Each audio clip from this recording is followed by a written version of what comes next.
بدك قلتم زوجي دفي زركب እግዚአብሔር ካባል ሁሉ ይሞ ለዛው ዲዚአ ስንኪያ ወይዶ ሰላም ተከታተልቲ ሶል ሚዲያ አብዞ ዘለኹም ሰላምኩም ይብዛሕ አብዞ ዘለኹም ሰላምኩም ይብዛሕ ሁላችሁም ተከታተልቲ አዚ አገዳሲት ሓበሬታ ብዙሓት ተከታተልቲ ሶል ሚዲያ ዝከታተልዎ ንዝመደብዚ سبسكرايب زي جبركم سبعة سلزلهم هذا راهم أبتا قدامي كومنت أبا خبر فيكم سبسكرايب جبر كمون أبالا سول ميديا زي كمكون أبالاتكم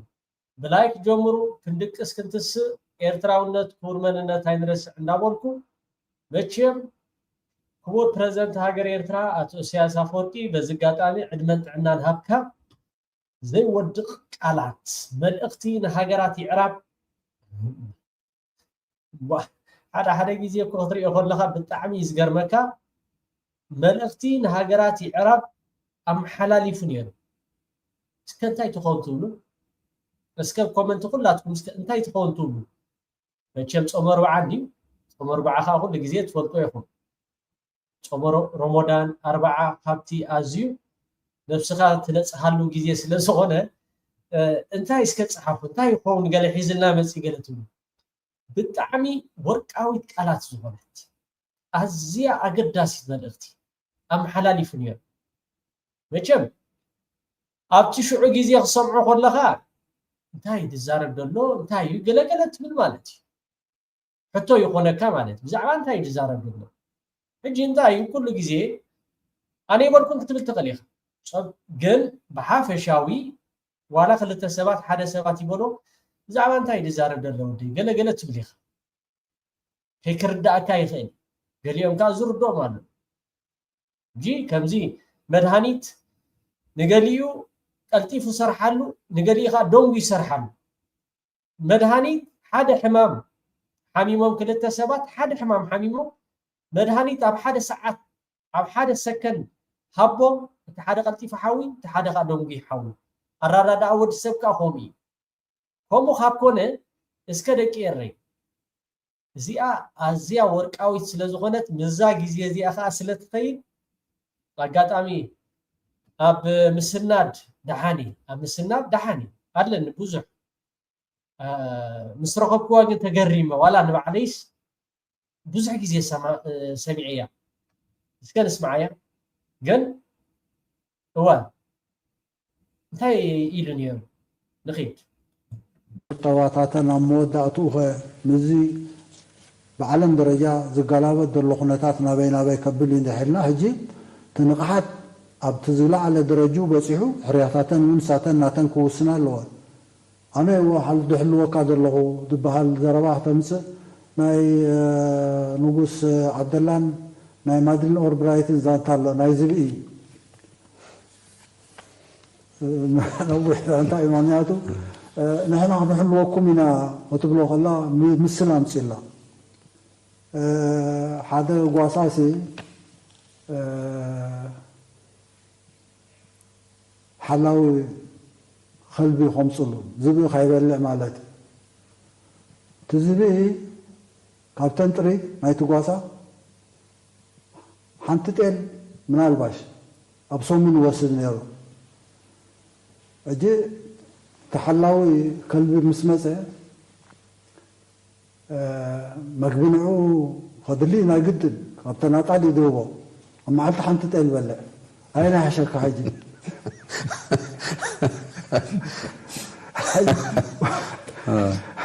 وعمر نقص عبد الله ده هو مسلاي مالتي مادن اوبرايتي الواد بانو وحزان تالو ولا هيجي تزحل وكا كابتن زسكا 10 سنه حد بلا وينو اين انت حرم موداتا نقلت يوم تحرم ما يتغلينا موداتا ግን ከምዛ አይነት ቅኒትና እምሮ ደለዎ ዝምድናታት ንዑሩይ ዝምድና ይኮናል ንረብሓ ሁሉ ዝኸይድ ዝምድና ይኮናል ስለዚህ ሕርያታትካ ክትፈልጥ ክትክእል ኣለካ ሓላዊ ኢልካ ደምፀኻዮ ወይ ዘራ ኢልካ ደምፀኻዮ እንድሕሪ ካብቲ ፀላኢኻ ዝኸፍአ ሳዕቤና ደውርደልካ ኮይኑ ሕርያታትካ ክትፈልጥ ክትክእል ኣለካ ብዘይብኡ ግን ዝምስላታት ፀይዑ ገዲፍካ መጻኢ 5 10 10 ዓመታት ናበይ ገጹ ኸይድ እዩ ናይዚ ሕጂ ንሪኦ ዘለና ጥራይ ኣይኮነን ስለዚህ ናይ ዞባና ሃገራት መንግስታት ሕሪኦም ከመዕራርዩ ይኽእሉ ኣለዎም ከምዚ ኢሎም ከቕፅሉ ኣይኽእሉን ዝኾነ ሰብ እውን ክፅበዮ ዝኽእል ነገር ኣይኮነን ምስ ከምዚ ዝኣመሰለ ዓለማውን ዞባውን ምቅያራትን ለውጥን ኣተሓሳስባታት ናይቲ መንግስታት እውን እናቐየረ ኸይድ ኣሎ ኣብ ውሽጢ መስርሕ እዩ ዘሎ ኣብ ምስግጋር እዩ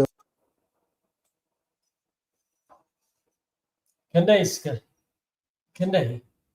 ዝፈለጥኩማ ኣነ ፈሪጥያ ፀኒሐ ኣቐዲመ ገለ ትብሉ ከመይ ረኺብኩማ ዘይወድቕ ኣብ ባይታ ዘይወድቕ ማለት ሓላዊ ኢልካ ዘምፀኻሉ ጊዶፎ ካብተን ኣባጊዕ ሎሚ እቲ ክሕልዎም ኢሉ ዝመፀ ገበል ሒዙሎም ይመፂ ገበል መዓት ኣብዑር ዝበልዑ ንመዓልቲ መዓት ኣብዑር ዝበልዑ ሒዙሎም እዩ ዝመፅእ ዘሎ ስለዚ እዚ ክዕረፍ ይኽእል ኣለዎ ሕጂ እቲ ሰዓቱን ኣብቲ ዕለቱን ኣኸርዳእካ ይክእልኒ ንዓቶም ግን ፅቡቅ ጌሩ እዩ ዝርድኦ ነዛ ዓለም ፅቡቅ ጌሮም እዮም ዝፈልጥዋ ያ ዓባይ ትምህርቲ እያ እዚኣ ዓባይ ትምህርቲ ትደገም ንስማዓ ያሲ ጠባታተን ኣብ መወዳእትኡ ኸ ነዚ ብዓለም ደረጃ ዝገላበጥ ዘሎ ኩነታት ናበይ ከብል እዩ እንድሕልና ሕጂ ትንቕሓት ኣብቲ ዝለዓለ ደረጅኡ በፂሑ ሕርያታተን እውን ሳተን ናተን ክውስና ኣለወን ኣነ ድሕልወካ ዘለኹ ዝበሃል ዘረባ ክተምፅእ ናይ ንጉስ ዓብደላን ናይ ማድሊን ኦልብራይትን ዛንታ ኣሎ ናይ ዝብኢ ነዊሕ እንታይ እዩ ምክንያቱ ንሕና ክንሕልወኩም ኢና እትብሎ ከላ ምስል ኣምፂላ ሓደ ጓሳሲ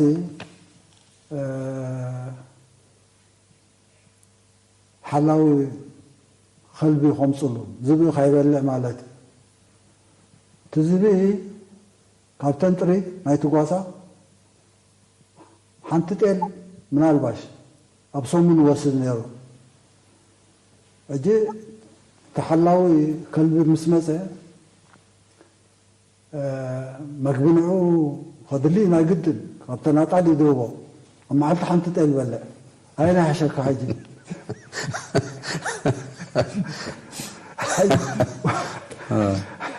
ወም ራእዮ እዚ ንጉስ ዓብደላ ዝሃቦ ምስላይ ማለት እዩ ንማድሊን ኦልብራይት ኢልዋ ዝበሃል ነዊሕ ዛንታ ኣለዎ ለመለ ሕጂ ትዘሕልወካ ካብቲ ዘስጋእካ 10 ዕፅፊ እንድሕር ዝበልዕ ኮይኑ ኣይናዮም ተሓርም መወዳእታ ንክልቲኦም እውን ክትሓርዮም ኣይትኽእል ኢና መወዳእታ ግን ከምዚ ዓይነት ቅኒት ናይ እምሮ ዘለዎ ዝምድናታት ምዕሩይ ዝምድና ኣይኮነን ንረብሓ ኩሉ ዝኸይድ ዝምድና ኣይኮነን ስለዚ ሕርያታትካ ክትፈልጥ ክትክእል ኣለካ ሓላዊ ኢልካ ደምፀኻዮ ወይ ዘራ ኢልካ ደምፀኻዮ እንድሕሪ ካብቲ ፀላኢኻ ዝኸፍአ ሳዕቤና ደውርደልካ ኮይኑ ሕርያታትካ ክትፈልጥ ክትክእል ኣለካ ብዘይብኡ ግን እዚ ምስላታት ፀይዑ ገዲፍካ መፃኢ 5 10 20 ዓመታት ናበይ ገፁ ክኸይድ እዩ ናይዚ ሕጂ ንሪኦ ዘለና ጥራይ ኣይኮነን ስለዚ ናይ ዞባና ሃገራት መንግስታት ሕሪኦም ከመዕራርዩ ይኽእሉ ኣለዎም ከምዚ ኢሎም ከቕፅሉ ኣይኽእሉን ዝኾነ ሰብ እውን ክፅበዮ ዝኽእል ነገር ኣይኮነን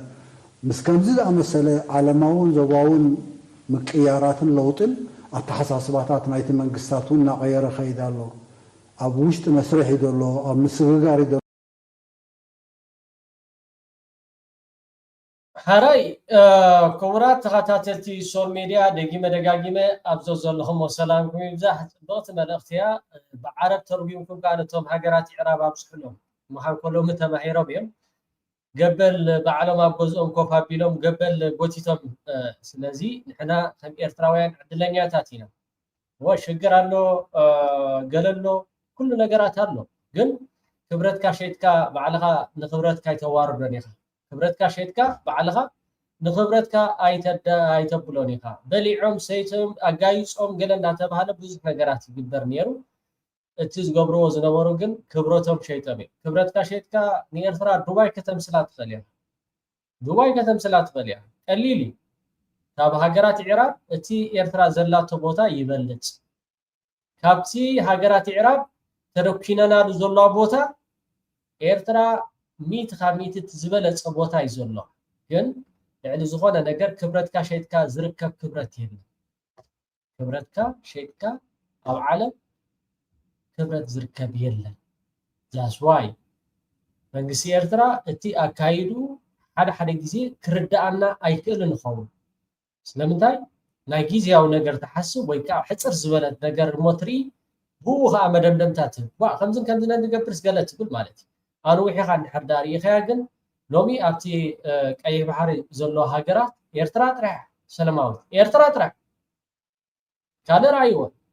በቃ መፂደይ መፀን እንዳተባሃለ መዓት ፊስካታት መዓት አላርሚ መዓት በቃ ሰማይ ንኽጥሙቱ ተዋሪዶም እዮም ዘሎ ገሊኦም ካ በቃ ሎሙ ደመፃና ጽባሕዶ ወይ ካ የብለና እንዳተባሃለ ካብቶም ዛ ዓይነት ይሰውረና ይሰውርኩም እዚኣ መልእኽቲ ወይ ካ ከምቲ ቀጻሊ ዝብልዎ ዝነበሩ ላዕለዎት ሰበስልጣናት መራሕቲ ሃገራት ኢዕራብ ካብ ዝኸድዎ አካይዳ ፖለቲካ ተማሂሮም ክኾኑ ተስፋ ንገብር ኖ ንሕና ሳይተማሃርና ናብኣ ተሸኺልና ኢና ክንከይድ እንድሕር ዳ ኮይኑ ግን ጉዳይቲ ህዝቦም ከጥፉ ተዘይኮይኖም ካልእ ወልሓደ ክገብርዎ ዝኽእሉ ነገራት የለን እሞ ብጣዕሚ ኣዝያ ኣገዳሲት መልእኽቲ እያ ሎማዓንቲ ኣብ ጀኔቫ ክቡር ሚኒስትር ወፃኢ ጉዳያት ኣቶ ዑስማን ሳልሕ መደረ ኣስሚዑ ነይሩ ብዛዕባ እቲ ሕፅር ዝበለት መደረ ብዛዕባ እቲ በይናዊ እገዳ ዝግበር ኣብ ልዕሊ ዝተፈላለየ ሃገራት እዚ ደው ክብል ክኽእል ኣለዎ ኩሉ ግዜ መቸም ኣሜሪካ እንድሕር ዳ ደልያ ሰማይ ትሰቕለካ እንድሕር ዳ ዘይደልያ ከዓ ትሕቲ መሬት ትቐብረካ ማለት እዩ ካብቶም ትሕቲ መሬት ንኽቕበሩ ዝተፈረድና ግን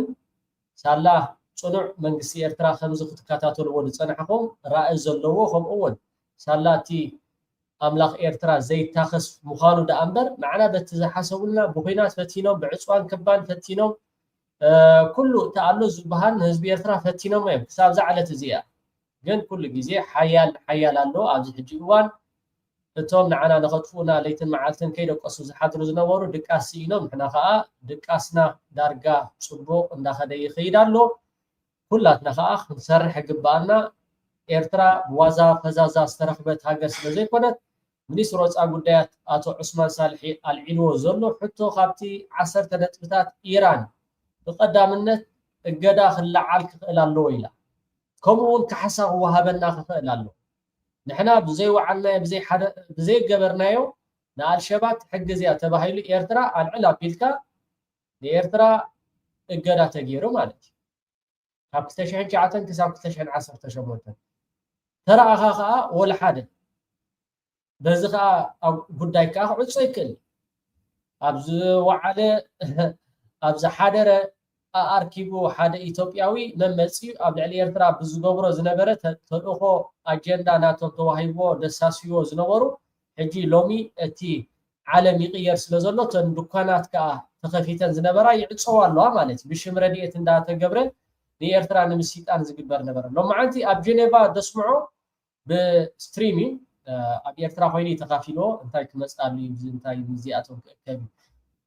ስለዚ እቲ ደስምዖ ዘረባ ቅቡል እዩ 100%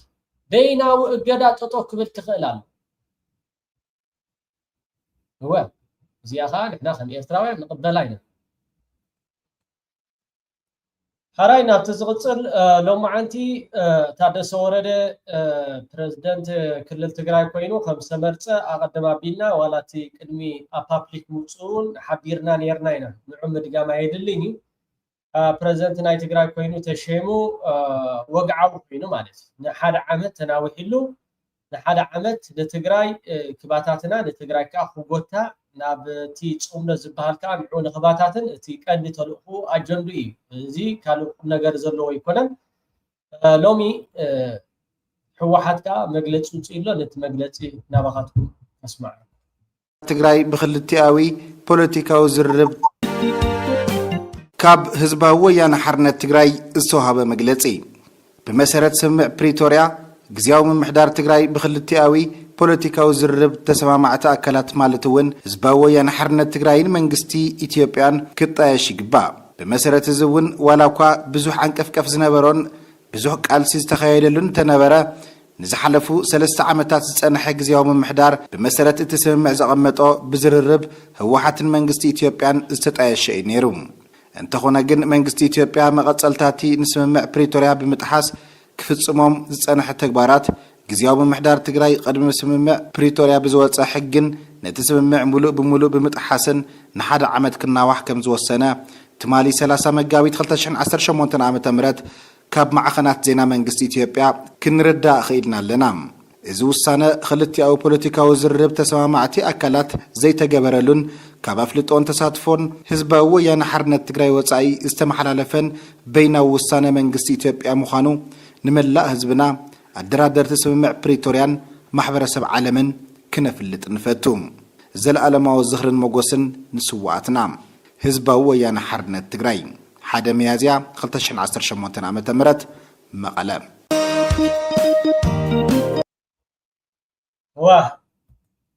ታደሰ ወረደ መቸም ሎማዓንትና ኣብ ፕረስ ኣውፅዎ ነይሩ ወላ ሓደ ሶም ኣዘዝቲ ጀነራላት ናይ ትግራይ ኣብ ሓደ ተራዳዲኦም ንታደሰ ወረደ ኣብ ክወፃሉ ዘይክእል ነገራት ይኣትዩ ዘሎ መፈንጠራ ይኣትዩ ዘሎ ኣብ ትሕቲ ሙሉእ ቁፅፅር ናብ ፕረስ ጽሒፉ ኣሎ ናብኡ ከብለኩም እሞ ግን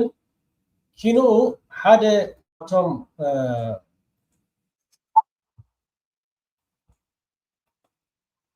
እዚ ትሪእዎ ዘለኹም ኮሎኔል ዶክተር ቅድሚ ሕጂ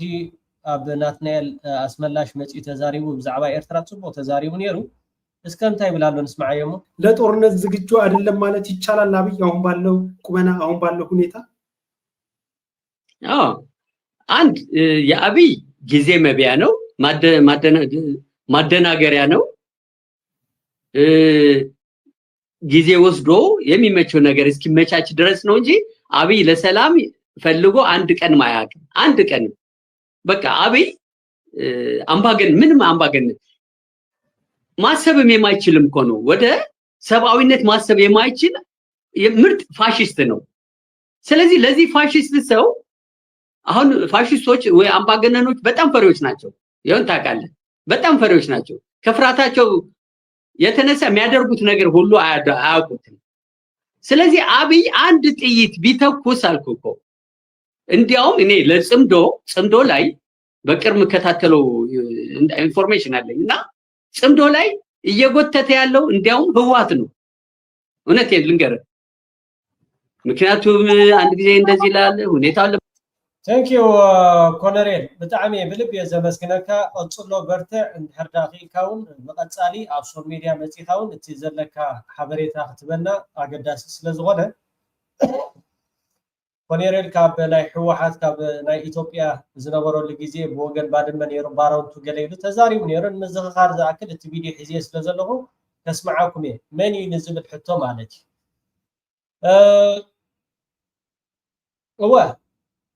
ሕወሓት ይዝጎቶ ዘሎ ነቲ ጉዳይ ደኣ እምበር ኣኼባ ክገብር መግለፂ ከውፅእ ቀፃሊ ዘረባታት ገለ ስሉ ኢልካ ከምዚኢታት ገለገለ ማለት እዩ እምበር እቲ ጽምዶ ኣብይ ኣሕመድ እንድሕር ዳ ተጓቢሉ ሓንቲ መዓልቲ ክልተ መዓልቲ ኣይፀንሕን እዩ። ኣነ ከዓ ውሽጣዊ ሓበሬታ ኣለኒ ዝብል ዘሎ ሓቂ ኣብዚ ኣሰማምዐ ኣብዚ ኣስምዕዎ ኢንፎርሜሽን አለኝ እና ጽምዶ ላይ እየጎተተ ያለው እንዲያውም ህዋት ነው። እውነቴን ልንገርህ፣ ምክንያቱም አንድ ጊዜ እንደዚህ ይላል ሁኔታውን ለማረጋጋት ይሞክራል። ወደ ወረዳ አጠገቡ አለ የሸረሽ የሱ ትልቅ ፋክተር አለው። በነፃነት እንዳይንቀሳቀስ ያደርገዋል። ከኤርትራ ጋርም ከሆነ ከፋኖ ጋር ያለው ግንኙነት እንዳይፈጥን የወደ ወረደ ትልቅ እንትን አለ፣ እንቅፋት አለ። ያ ሁሉ ተሸክሞ ነው ህወሓት እንትን እያለ ያለው። ስለዚህ ህወሓት ቶሎ ወስኖ የጋራ ማጥቃት ቢጀምሩ አልኩ እኮ 3 ወር አይቆይም። አብይ ይሄን ያውቀዋል። ወታደራዊ ሌላው እዚህ ጋር ግን የሚነሳው ነገር አሁን ካነሳው እንትን ጥምረቱ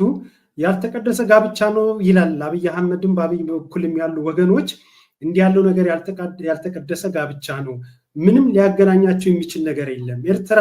ህወሓት፣ ሻዕቢያ ወይ በእነሱ ቋንቋም ወያኔም የታጠቀው ፋኖም ብንለው ምንም የሚያገናኛቸው ነገር የለም። አንዱ ለአንዱ መሰረታዊ ጠላት ሆነው በምንም የሚያገናኛቸው ነገርም የለም። አሁን ግን ሆነ ብለው ለማተራመስ ሀገርን የግብፅ ተላላኪ ሆነው በአንድ ተሰለፉ እንጂ አንድ ላይ የሚያቆማቸው ምንም ነገር የለም፣ ወንዝም አያሻግራቸውም እያሉ ነው ያሉት። በዚህ ላይ ያለ አስተያየት ምንድን ነው?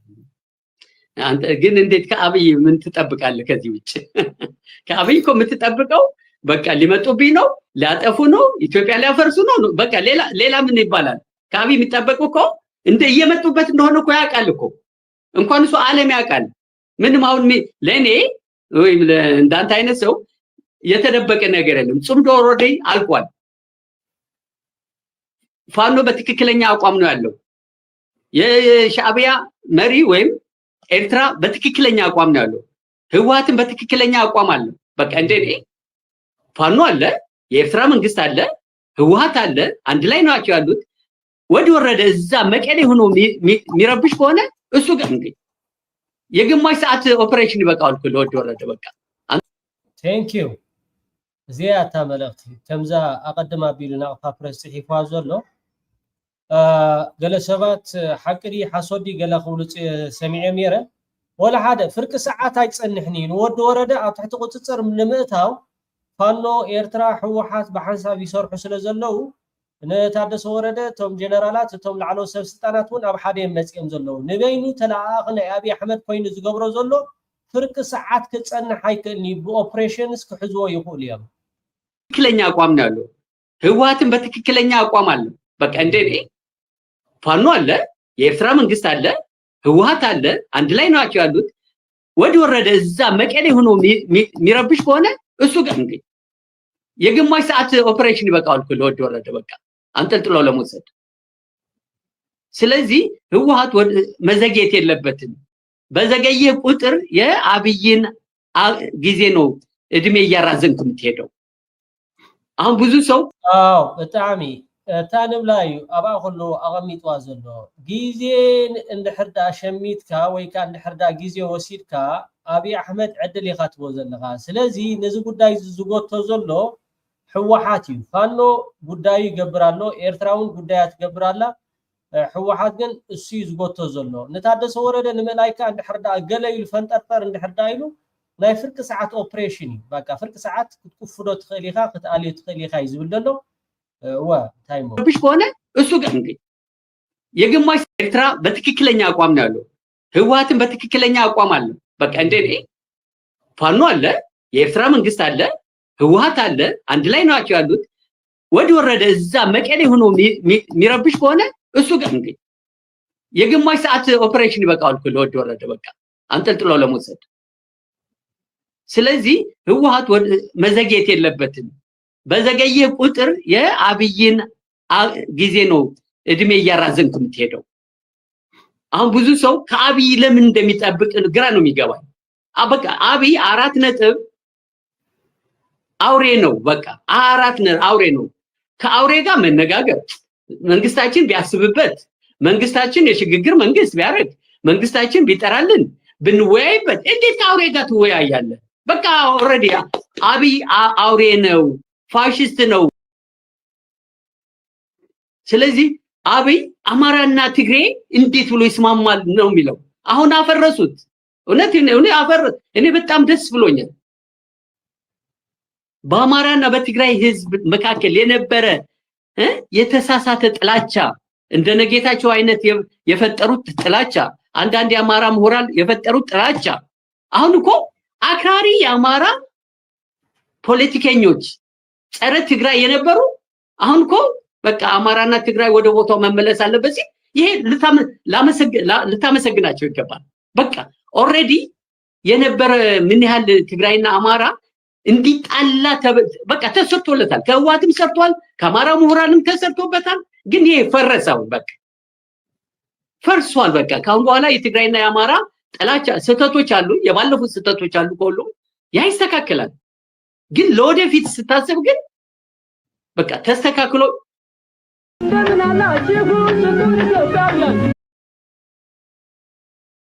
ነገር ይብና ህዝብ ትግራይ ለባሚ ዝሓስብ እዩ ምስኾነ ነገሩ ይትኽባእ ዝደሊ ህዝቢ ይኮነ። በዚህ ምክንያት ኣይገበርናየን ዘይምግባርና ቅር ዝበሎም ሓይልታት ኣለዉ። ቅር እንተኢልዎም ንባዕሎም እዮም ክፍትሹ ዘለዎም እምበር ናይ ህዝቢ ትግራይ ጌጋ ይኮነ፣ ናይ ህዝቢ መሪሕነት ትግራይ ጌጋ ይኮነ። ምስ ፋኖ ክንታኮስ ዘይተገበረ ፃዕሪ ሸርሒ የለን ኣይንገብሮን ምስ ኤርትራ ክንታኮስ ዘይተገበረ ፃዕርን ሸርሕን የለን ኣይንገብሮን ንምንታይ ፌደራል ከፊትዎ ኮይዱ እቲ ናይ ኤርትራን ናይ ትግራይን ደንበር ንምንታይ ፌደራል ከይዱ ክንባኣስ ምንት ኮይ ውፅኦ ይተወፅኦ ክንታኮስ ኮይ ክንታኮስ ሴራ ኮይ እንታይ ከም ዝግበርስ ኣብ ቅንዕና እንትኾንካ እንታይ ከም ዝግበር ይፍለጥ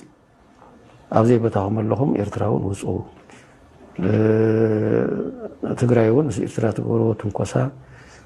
ብሕጊ እንተዘይኮይኑ ብሓይሊ ብጉልበት ዝግበር ነገር የለን ኤርትራውን ካብ ናይ መሬት ትግራይ ውፅኡ ኢሉ መንግስቲ ፌደራል ክዕርዮ ዝግባእ ዝነበረ እዩ መንግስቲ ኤርትራ ንቀይሮ ከምዚ ንግበሮ እዚ ንግበር እዚ ንስራሕ ዝብል ግን ጌጋ እዩ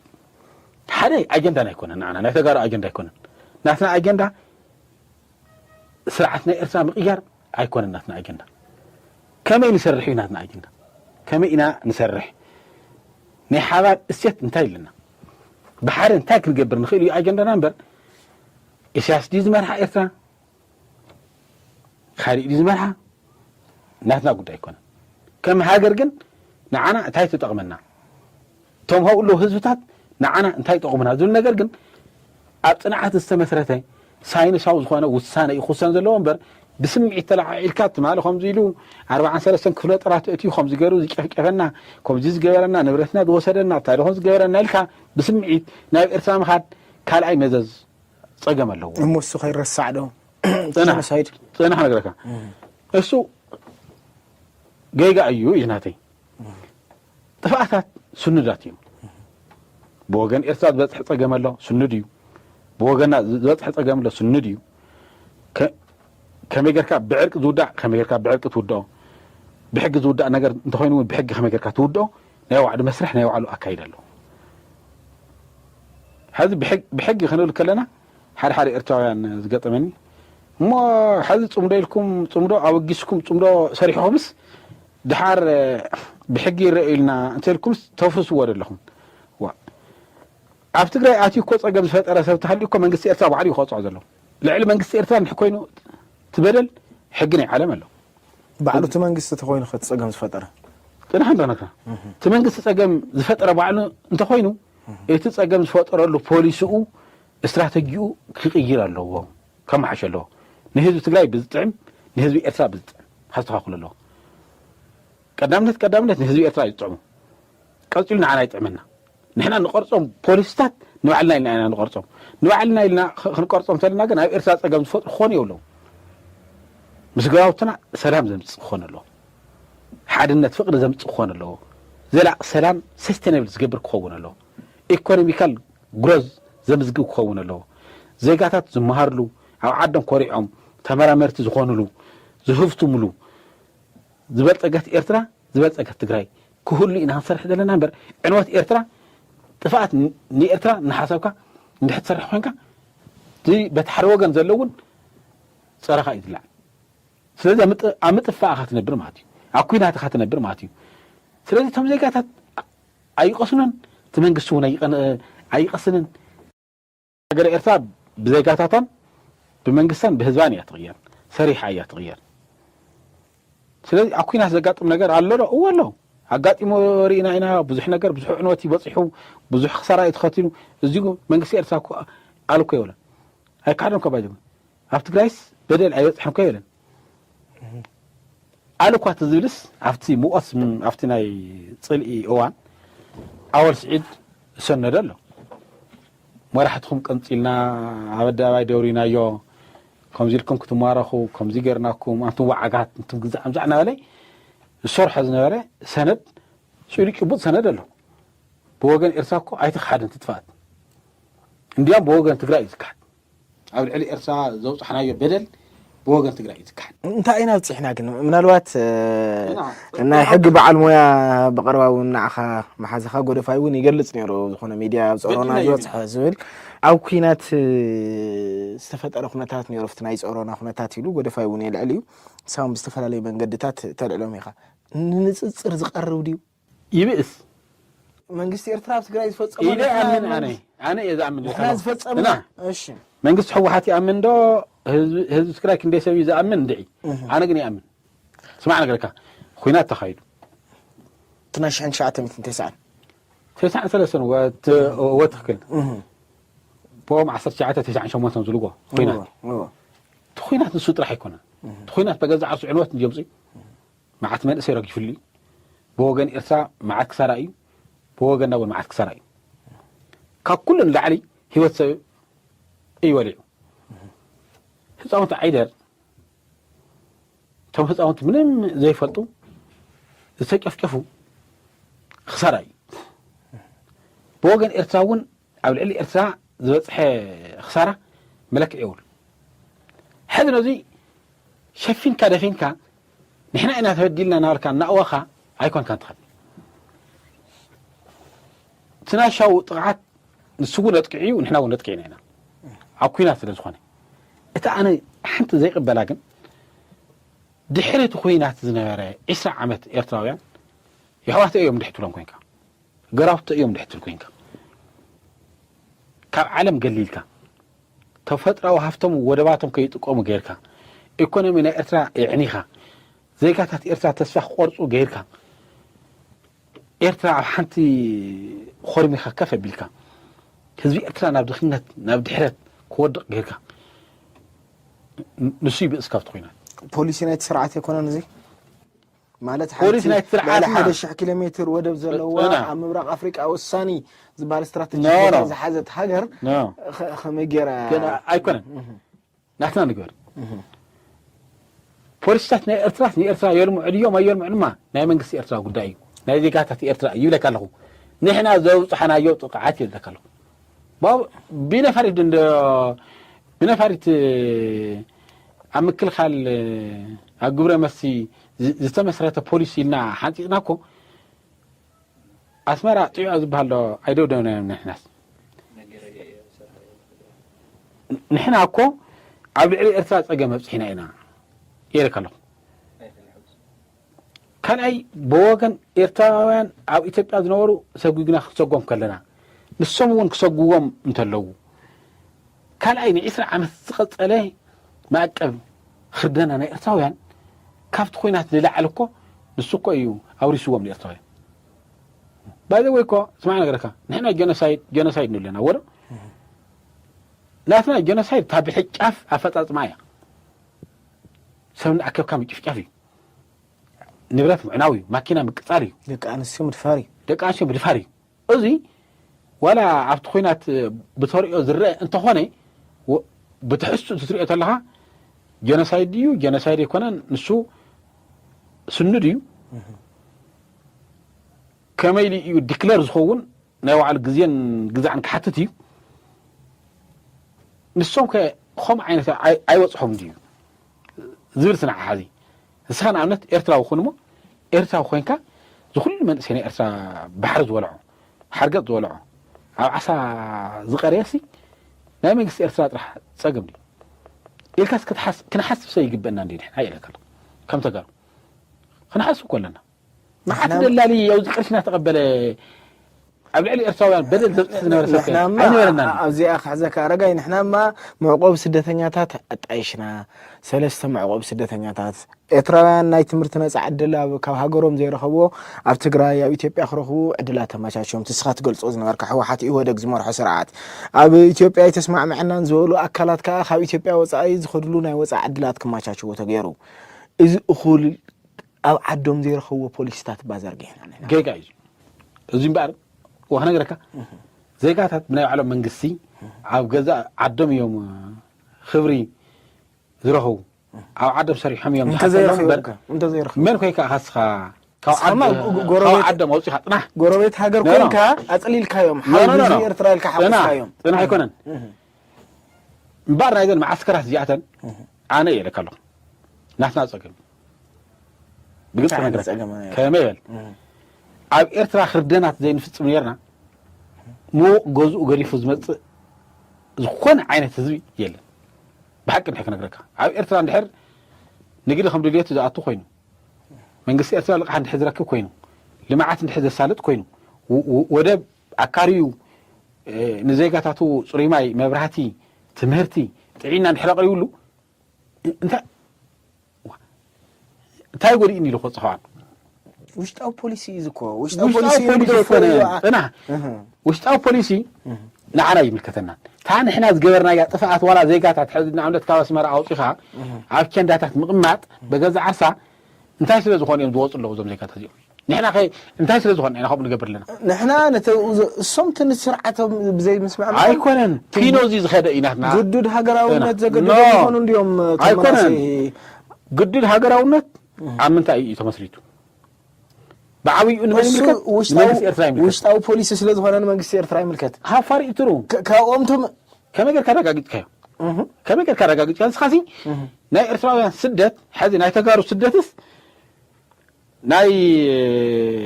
መራሕቲ ትግራይ ጥራሕ ፀገም እዩ ኢልካ ትሕስብ ኣለኻ ማለት እዩ ብትክክል ሕዚ ኣብ ትግራይ ተፈጢሩ ዘሎ ኩነታት ብሓደ ይኹን ብክልተ መንገዲ ዋላ ናይ ኤክስተርናል ፅልዋ ይሃለዎ ዋላ ናይ መንግስቲ ፌደራል ፅልዋ ይሃለዎ ፅናሕ ነገረካ መንግስቲ ብልፅግና በጀት መድዩ መንእሰይ ትግራይ ተዘሒቁ ካብ ትግራይ ክወፅእ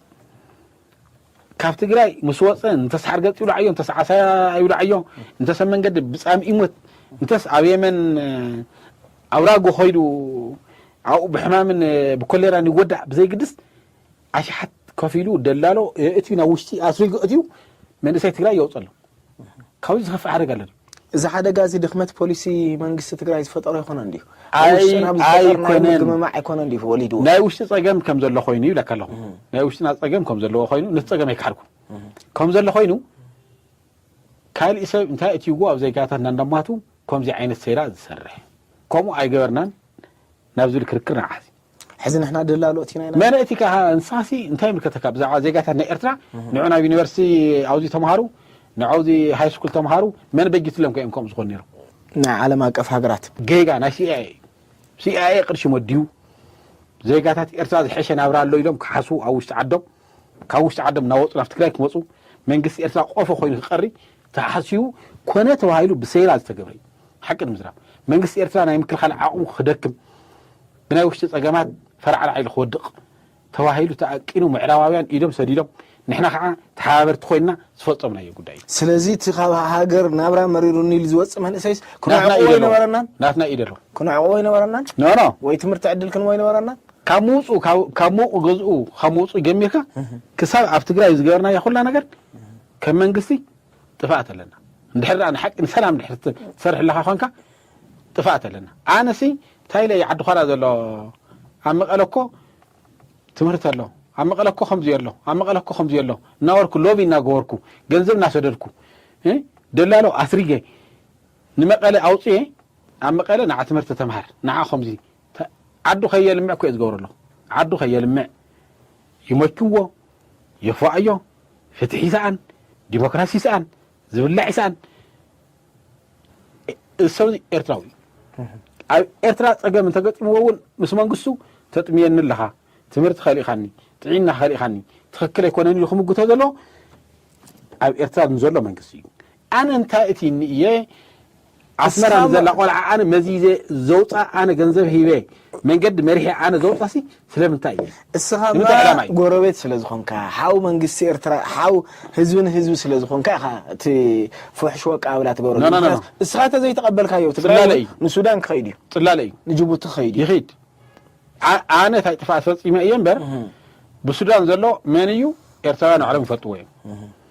ብየመን ዘሎ መን እዩ ባዕሎም ይፈልጥዎ እዮም ኤርትራውያን እታ ኣነ ዘጥፋእኽዋ ግን ክፅፀት እዩ ዘለኒ ፅቡቅ ክንዲ ዝገበርካ ኖ ፅቡቅ ኣይገበርኩን ፅቡቅ ከይመስለካ ፅቡቅ ገይሮም ዝሓስብዎ ሰባት ኣለዉ እዚ ናይ ፖለቲካ ቀለም እዩ ቀለም ምቕባእ እዩ ህዝቢ ኤርትራ ኣነ እየ ዝፈልጠልካ ምባል እዩ ሓለፋ ንስኻ ንህዝቢ ኤርትራ ትፈትዎ ምዃንካ ንኽተርኢ ዘይኮንካ ኤርትራዊ ክትዕንዎ ኢኻ ትሰርሕ ኣለኻ መንግስቲ ኤርትራ ንሓደጋ ቀልዓኻ ትገብር ኣለኻ ህዝቢ ኤርትራ ሰሪሑ ከይሓልፈሉ ኮንቲኒስሊ ኤርትራ ትበሃል ሃገር ንኸይትውሉ ኢኻ ትገብር ኣለኻ ኢንዳይሬክት ኣነ እዚ ፍፁም ፀረ ዲሞክራሲ እዩ እኩይ ኣተሓሳስባ እዩ ንስኻ ደባት ሕዚ እንድሕር ተኸፊቱ ኤርትራዊ መቐለ ክነግድ እየ ኢሉ እንተመፅኡ ቤተሰብ ክጥይቕ እንተመፅኡ ሻሂ ቡና ክብሎ ይኽእል እየ ሓቢርና ክንሰርሕ ንኽእል ኢና أنا إذا ما يكون كأخسخا يونيفرسيتي أدالة كلك معسكر كندا زرق حركنا كم زي جوار كلك ناول كأخسخا كم أخذ جبر مني كون شفارانسي يو عيت أكمن ولا من قصير ساتفح خم أنت غيرنا من قصير ساون نعمل كم أخسر هي أنا أنت قارس عاوز مرة خويني دلالة عوافيره نعم مقلد نعم عد جراتن نعم عدوى عوافيره من سينها تجري بعسم ببعض غير خسدد خجورة ينتيلو من قصير ساون تجاوينا هنور ذلنا تجاوي خائنا هنور ذلنا أو عد خا نغير خاطلو ذلك أو عد خا تمهر أو عد خا سرح أو عد خا بلطج خاطلو ذلك هذا أنا زاكد سيرنا سرحة نحن كو صبوئنا ذكرنا لهم مس سمع زي نعم على سيرك ويدي كسدد يجورها أو عد خا سلام كسين يجورها كاو زقون قنا سنداي حيجام الكايمص كاو تايلوها كاو حزب امريكا تل اخ سنداي كاو حزب امريكا يسال اخ زيتي كاو حزب امريكا يسال اخ بشكوتي اي بار نسلام خا سرح لها هي كم زبال قلن قواتان يلن ايرترا كيد عد خالمع جردين كسرح او عد خا تمهر انا اب غداني ايرترا اليك سدد يبلي هي ملكتن عذر اخوانا غير حيران سرح زلام بس عواج السياط أنا نحبني هون خلينا نزلام بس حدين تمسي نقارن أنا إرسامات يوم خندي شيطان تيلهم خندي جاي شيطان بحارة نشاط لا راجع نقبر بحارة مسحن ولا بحارة شهبنا نقول بحارة زرع هونات هاللي خاني تعدي ما بدنا نسمع خير نقدر كعي ولا نسوي نقدرهم يولعوا نورمال ركب يخلونا ذلوا كان نورمال ركب وصيها جن تنقل ناس رحخا شرح الناس رحخا نحن أكو أطلعنا يومكو أولعنا يومكو خدينا يومكو أطلعنا يومكو كوتاي خم الكحيت حسب سلذ نحن ناسي أولع لي طفاءات فتصيبنا عينا توحطة ولا عرض نسوم كه ثانك يو ود بيتو نفسي بتعمي ادمنت عنا نهبكا اسكمس ود بيتو حاونا تسامعوا اسكنت كاميرا خيبكم ما زاريتو يا زحلفه وحجو صدو او انت شخيت كاي تنبرنيغا صمدو نقدميت اول سلام ايفار لخوينات برافو نفع يقني لي سناي سبسكرايب غورو اب تقدميت كومنت اب انغد فركمي حدراكم تشيك غورو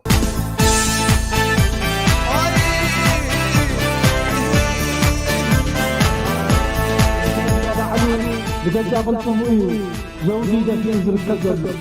እግዚአብሔር ቃል ባለ ሁሉ ይሞ ለዛ ዘውጅ እዚያ ምስኪን ኪራ ወይ